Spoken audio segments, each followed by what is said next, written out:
Hi everyone, welcome to doctor juggler channel.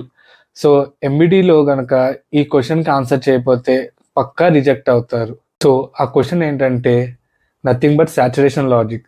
So saturation లాజిక్ని saturation block MATLAB inbuilt or Simulink inbuilt బ్లాక్ని use చేయకుండా saturation లాజిక్ని design చేయాలి. So concept చాలా simple. ఒక input signal limit cross అయితే అది క్లాంప్ చేయాలి. సో ఈ లాజిక్ని మనం inbuilt MATLAB Simulink block use చేయకుండా 3 డిఫరెంట్ మెథడ్స్తో చాలా సింపుల్గా ఈ లాజిక్ని మోడల్ చేయాలి. సో మెథడ్ 1 వచ్చి using minimum and maximum blocks, most common method and cleanest method. So సింపుల్గా ఈ లాజిక్ ఫార్ములేషన్ ఏంటంటే saturation is equal to minimum of maximum limit comma maximum of input signal comma minimum limit. So ఈ లాజిక్ని నేను validate చేయడానికి మీకు పైన చూపిస్తున్న విధంగా ఇన్పుట్ సిగ్నల్ వాల్యూని నేను 15 కింద తీసుకుంటున్నాను అండ్ మ్యాక్సిమం థ్రెషోల్డ్ లిమిట్ వచ్చి 10 అండ్ మినిమం థ్రెషోల్డ్ లిమిట్ వచ్చి -10. సో మీది లాజిక్ని డిజైన్ చేసిన తర్వాత మీకు వచ్చే ఆన్సర్ నేను 15 వాల్యూ ఇన్పుట్ వాల్యూ పంపిస్తే మీకు 10 రావాలి.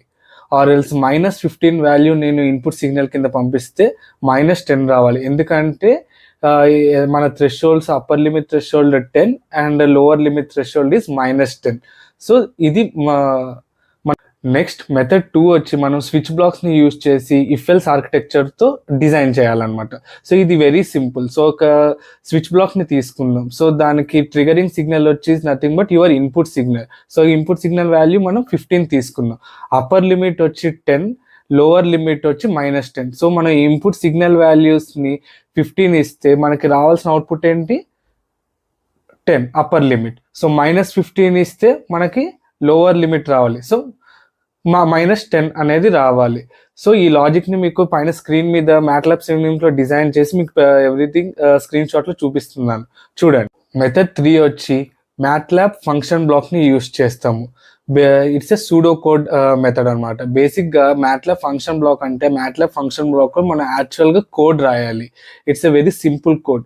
ఇక్కడ కూడా మనం ఇఫ్ ఎల్స్ కండిషన్ని యూజ్ చేస్తున్నాం. మీకు పైన స్క్రీన్ మీద మ్యాట్లాబ్ ఇఫ్ ఎల్స్ లాజిక్ని సాచురేషన్ లిమిట్కి మీకు చూపిస్తున్నాను, ఒకసారి అబ్జర్వ్ చేయండి. సో ఈ లాజిక్తో చేసినా సరే మీకు థ్రెషోల్డ్ వాల్యూస్ కానీ ఆన్సర్స్ కానీ మెథడ్ 1 మెథడ్ 2 రెండు సేమ్గానే వస్తాయి. ఈ మెథడ్స్లో ఏది ఎఫిషియెంట్ మెథడ్, ఏది ఏ అప్లికేషన్కి బెస్ట్ అనే మీకు పైన స్క్రీన్ మీద ఒక టేబుల్ ఇస్తున్నాను.